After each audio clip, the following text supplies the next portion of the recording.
inSUPPLY stands for Innovations in Public Health Supply Chains, and it is a project that focuses very much on data and using data to achieve better outcomes. The goal of the inSUPPLY project is to improve the performance and efficiency of supply chains through the effective use of data and better use of management practices to strengthen system outcomes. And the project itself is funded by the Bill and Melinda Gates Foundation. It is a 2-year project with a strong regional focus in East Africa, and it has 6 components, all of which have common themes that link them. I think you're not surprised to hear me say again, data is one of them, data visibility, analytics, and the use of data. And I think this is something that is a new frontier for everyone. As more and more supply chains start to automate their information systems, there is more and more data available. But I think now the frontier for us is figuring out how do we use that data effectively to improve supply chain outcomes. The other theme is innovation, especially at the last mile, and local and regional capacity building in the region. So just a little bit about where some of our approach and strategies come from. JSI generally, not only through this project, but generally sort of throughout the world, works with public health supply chain managers to chart a course for system evolution. And, you know, depending on where each supply chain is, they might be ad hoc moving to organized, they might be organized moving to integrated. And our goal is to help these supply chains evolve towards a mature and integrated state. And integration has many characteristics. Dr. Munyu alluded to some of them. You know, great data visibility from end to end, clear procedures, alignment of objectives, common goals, things like that. And depending on each country context and situation, the strategies we use are different, and of course the starting point is different.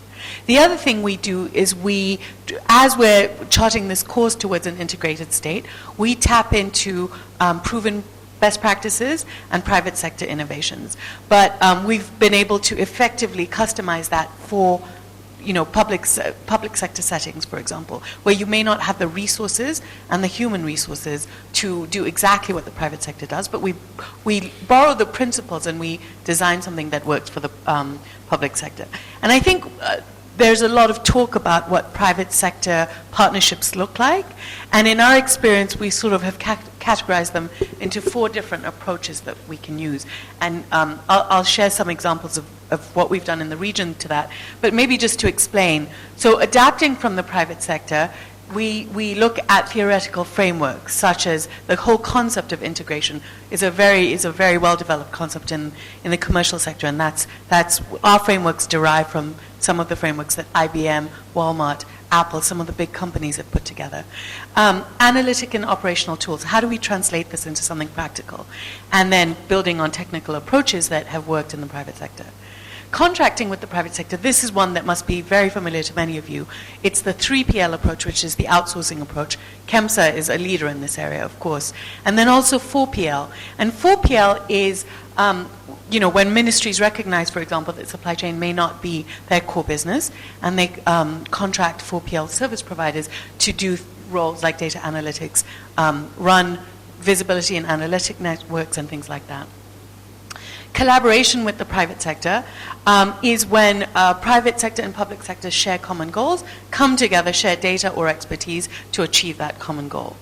And stewardship is, again, this idea that if the ministry or a public sector will outsource some of these services to the private sector, they need to understand and acquire the skills for how to effectively manage and outsource these functions. So, for example, rather than learning how to run a warehouse or run transportation fleets, they understand how to contract effectively and how to hold that partner of theirs accountable to whatever outcomes they've agreed on in their contracts, and how to do effective contract management, things like that.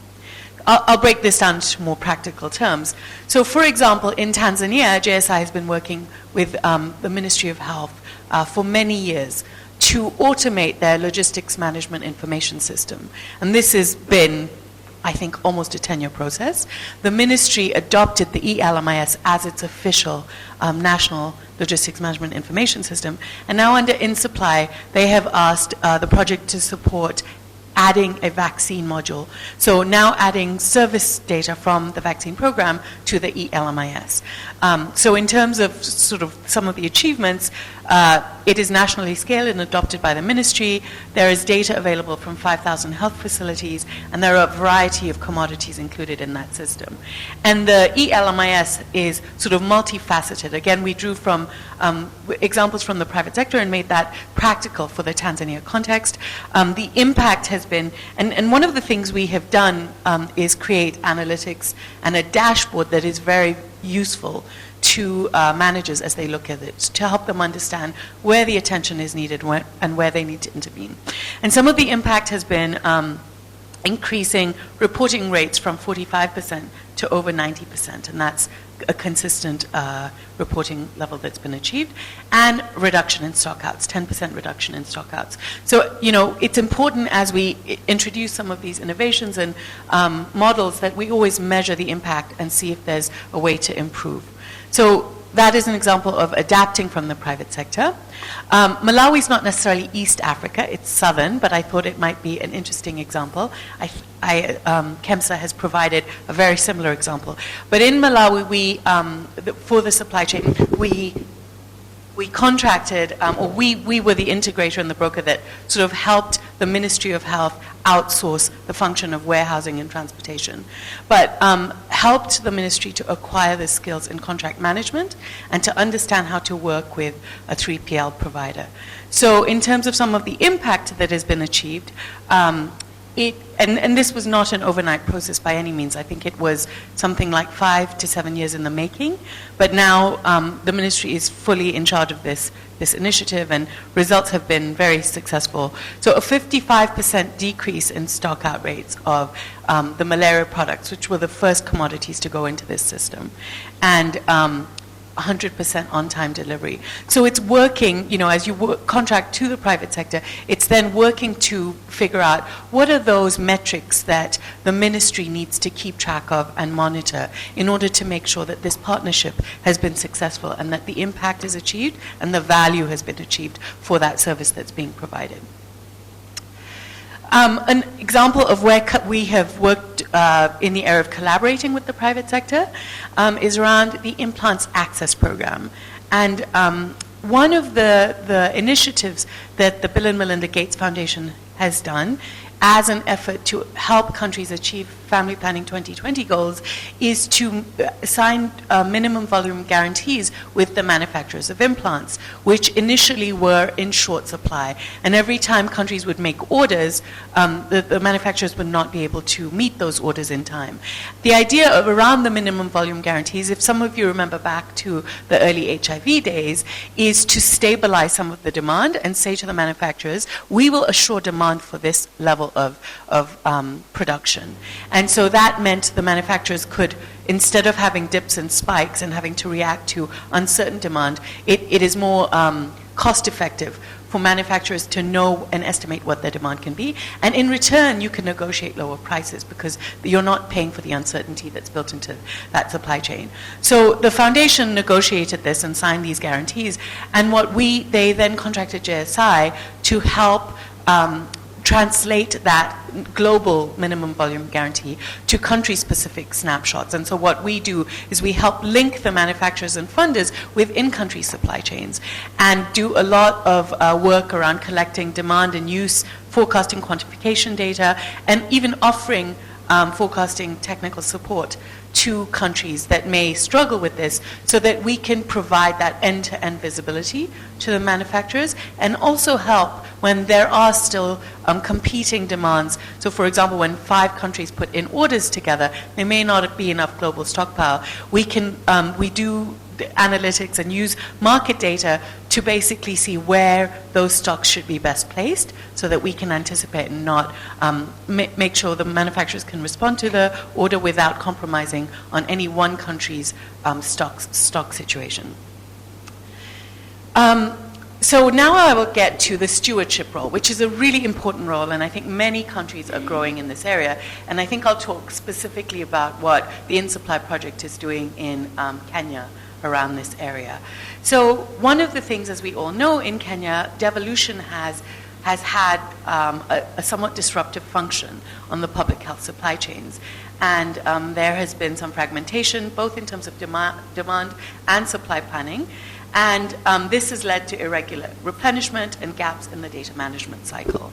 And you know, the counties and KEMSA have all done their real best to try and get around this, but this is something that essentially requires a new approach in the context of devolution.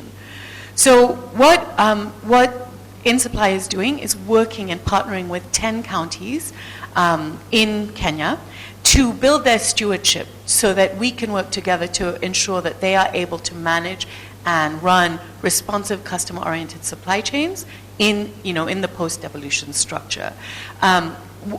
The intervention that we are working with the counties on is called the Impact Team Network.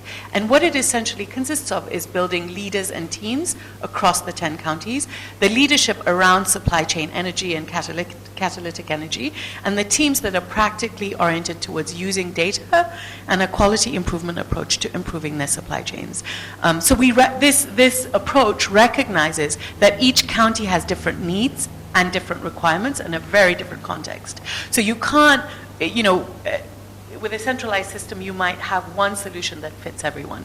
In devolution, you can't do that. And so this approach recognizes that counties have to take their own leadership and essentially respond to supply chain needs on a very individual basis. And what our approach is to build data analytics. So using existing data they have through DHIS2 and other sources of data like the national dashboards.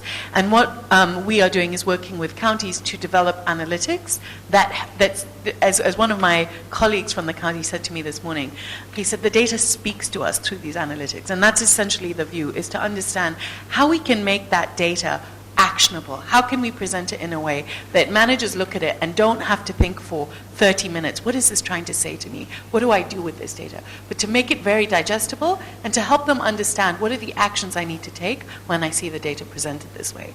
And so and then to build management practices or to help them figure out what their options are. So when I'm in this situation, for example, when I have reporting rates of this level, first let's dig a little bit deeper and figure out what's driving the drop in reporting rates. And then what can we do to solve this problem? And repeating that process on a continuous basis so that eventually we see the change we need in systems. At the same time, the inSUPPLY project has a mandate to develop local and regional supply chain expertise with a view of sustainability in the long term. And what we are doing is investing in a pool of affordable local supply chain consultants who have this expertise in translating private sector approaches to improve and support the public sector. The benefit being that, in the region, in Kenya, in Tanzania, in Rwanda, in East Africa, when counties, when donors, when other partners would like to implement some of these solutions, there is not a need necessarily to go outside the continent or outside the region, but the expertise will exist locally for that.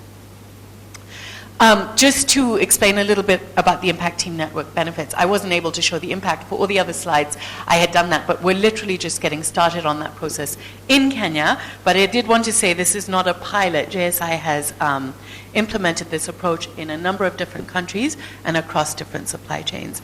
And in all of them, it is the same principle of using data and management practices to improve the supply chain and to drive performance and to building that stewardship.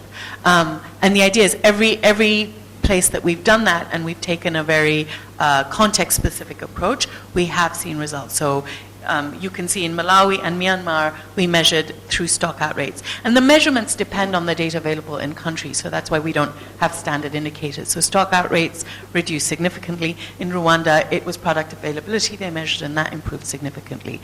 And I think just to point out that it's more than just metrics, quantitative metrics. When we did an evaluation in two of the countries, in Malawi and in Myanmar, in fact, the teams themselves noted that it made their work a lot better. And I think when we're talking about measuring our impact, it's really important to measure beyond just the quantitative metrics. It's important to understand, since supply chain is about systems and processes, it's important to understand how we can continuously improve those processes. And sometimes you can't only get that data from quantitative data. We have a website that's up, and we will be posting sort of our ongoing learning on that website. So please feel free to follow us on that journey. And we're getting our Twitter feed up and running. We're still trying to get the energy levels up on that one. So thank you very much for your attention, and we'll